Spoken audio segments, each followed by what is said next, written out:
From Hollywood, it's time now for Bob Bailey as Johnny Dollar. Mr. Dollar, this is Father Taggart. I'm calling you from Ossining. I'm one of the chaplains here at Sing Sing. Oh, yes, sir. What can I do for you, Father? Well, nothing for me, Mr. Dollar, but possibly for someone else. Michael Cairn, one of our inmates, asked me to contact you. Michael Cairn? Mm-hmm. You remember him? He wasn't sure you would. Old-time grifter and con man who got tied up with an insurance fraud a few years ago, blonde fella? Yes. Well, Michael wants to see you, Mr. Dollar. Could you possibly find the time to come up here? Oh, I don't know, Father. Is this something important? It is to Michael. Oh, well, look, I'll be in New York sometime next month. Maybe I'll get a chance to stop off. Well, couldn't you possibly make it sooner? What's the rush? He's going to be there quite a while, isn't he? Not very long, I'm afraid. Michael is dying. All right, Father, you can expect me.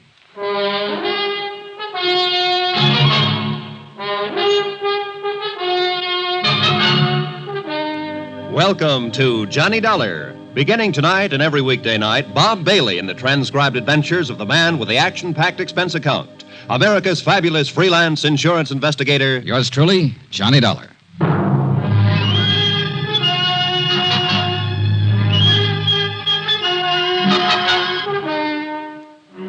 Expense account submitted by Special Investigator Johnny Dollar to the Allied Casualty and Insurance Company Limited, Markham Building, Hartford, Connecticut.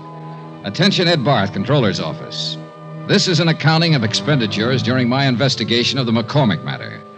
Though you didn't authorize the investigation, Ed, I'm sure that once the facts are out, you will honor the following. Expense account, item 1, $7.95. Train fare and incidentals, Hartford to Ossining, New York. I was admitted inside the prison and greeted by Father Taggart. He's a tall, mild-looking man, a Jesuit, I believe. He had a pass all ready for me, and he led me straight to the prison infirmary. Just in here. Michael will certainly appreciate your coming, Mr. Dollar. I hope it satisfies whatever's on his mind. I can't imagine what it would be. You know, it was my investigation and testimony that put him in here, Father. He told me all about that, and I'm sure it has nothing to do with why he wants to see you. See, his lungs started to go about 2 years ago, and there's just been no way to arrest the condition. Does he know how close he is? Oh, he is, and he's not afraid to die. Here we are, Mr. Dollar. Oh. What? Hardly the same man I remember, Father. He's had it bad lately. Lost a great deal of weight. Yeah.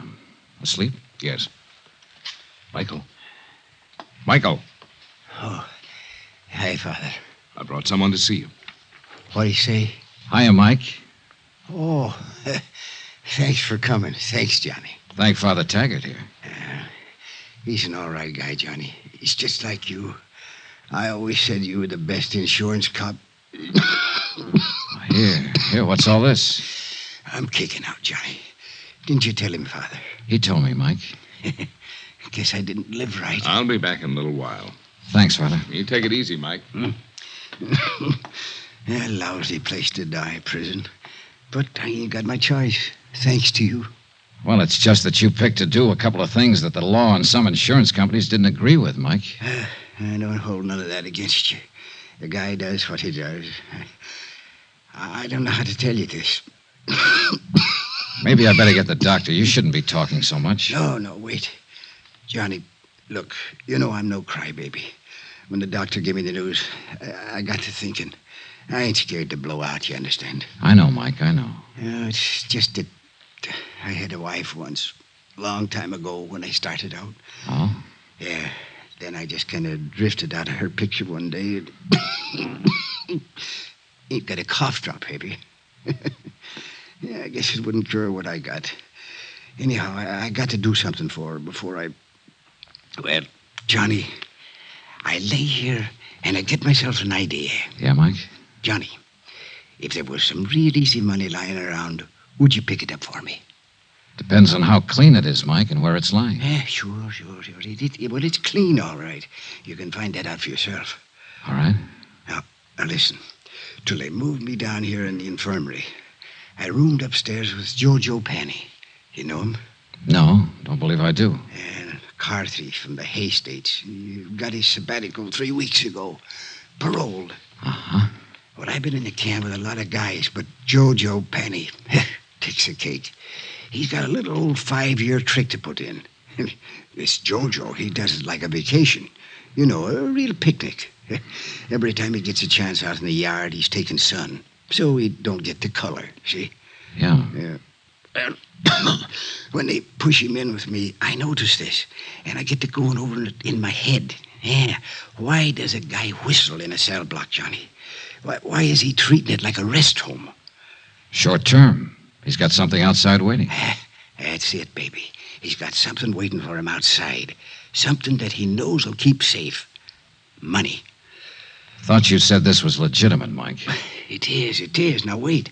I didn't ask Jojo anything about this. No, I figured it out myself. Then a couple of times I hear him yelling in his sleep. McCormack, he yells. McCormack.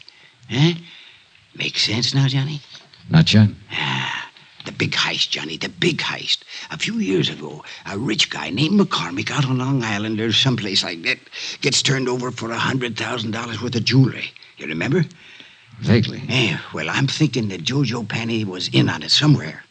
Else why would he be singing and whistling and chilling himself around this flytrap for 5 years?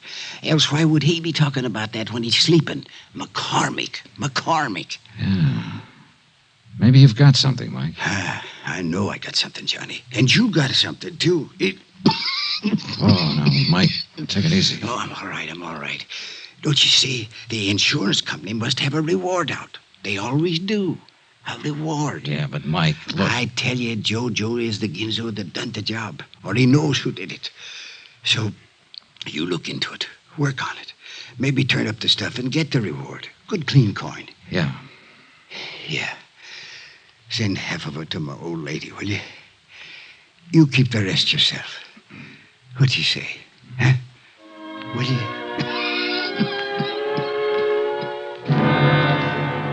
Ego facultati mihi ad apostolia, sedi tributa indulgentiam plenariam. Mike Kern died 3 hours later. Et Filii, The last living thing he did was wink at me. Amen.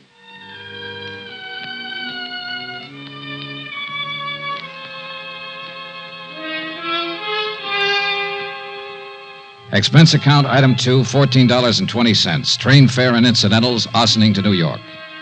I arrived at 2:15, dropped my bag off at the New Weston, and went over to the Metropolitan Police Station to find out what I could about the McCormack matter. It was all pretty much as old Mike had told me.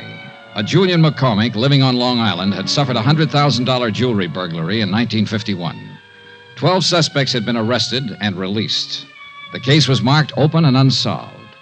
Allied Casualty had been the insurance company involved. This is the adjustment office. Frank Porter speaking. My name's Johnny Dollar, Mr. Porter. I'm an investigator. Oh, I think I've heard of you, Mr. Dollar. Yeah? Wonder if you could give me a little information about a claim your company handled in 1951. A man named Julian McCormack out on Long Island.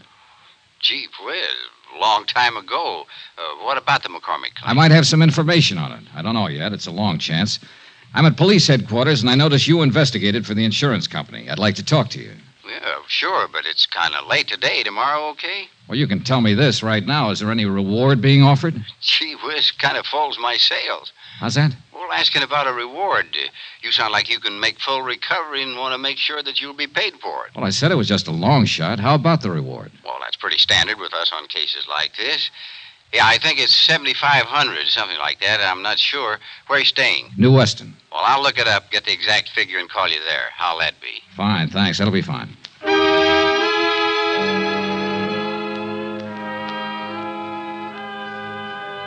Before I left the police station, I turned out a mug on Jojo Penny. He was a big, broad-shouldered lad with plenty of beef, and a list of petty convictions, 4 of them in New York State. The last one was for carrying concealed weapons. His parole status was good, though, and the parole officer furnished me with his home address.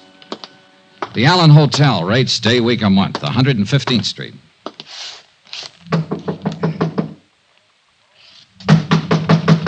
It's open. Come on in. Hiya.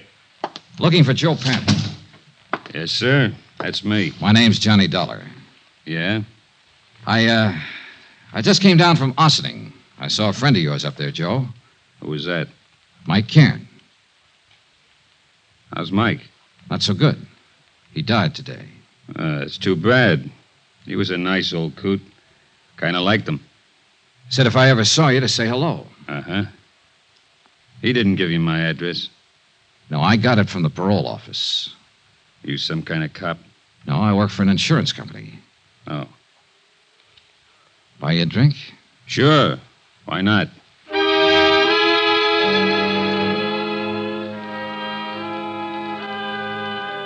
Expense account, item 3, $4 even for drinks.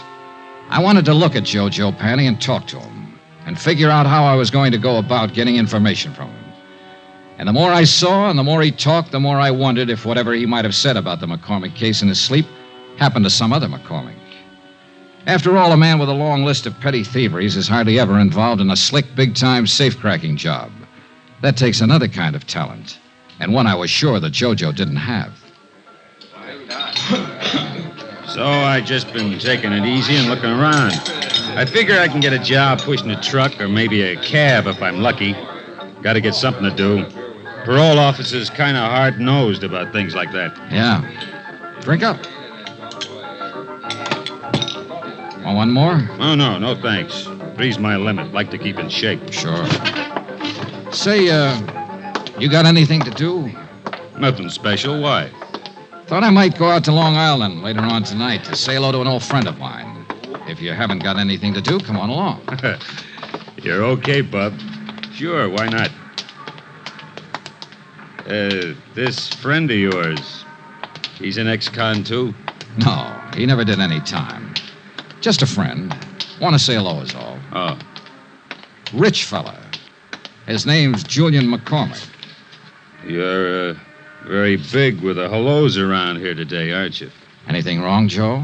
You probably are. Why do you say that? Nothing. Ever know anyone named McCormack? I knew a guy named Arnie McCormack once back in Salt Lake City. We were pals for a while. Oh. Yeah. Arnie was killed in the war.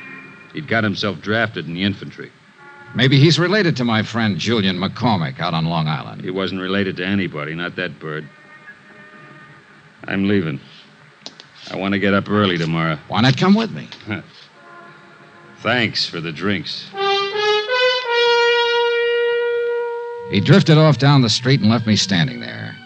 And one thing I was sure of, he had the name McCormack on his mind. Whether it was the right McCormack or the right case, I didn't know. Anyhow, he was my one big lead. So I was back at his hotel early the next morning and talking to the desk clerk. Penny, did you say room 210? Yeah, that's right. Vamoose. What? He left bag and baggage last night. Well, where did he go? What's his forwarding address? He didn't say. Just left.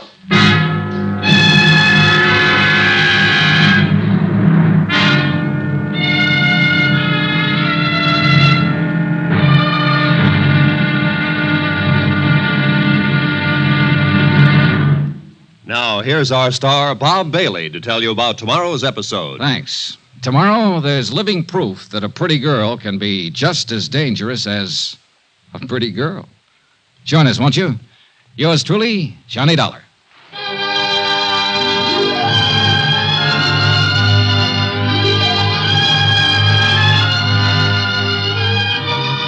Yours truly, Johnny Dollar, is transcribed in Hollywood. Written by John Dawson, the entire production is under the direction of Jack Johnstone. Be sure to join us tomorrow night, same time and station, for the next exciting episode of Yours truly, Johnny Dollar. Roy Rowan speaking.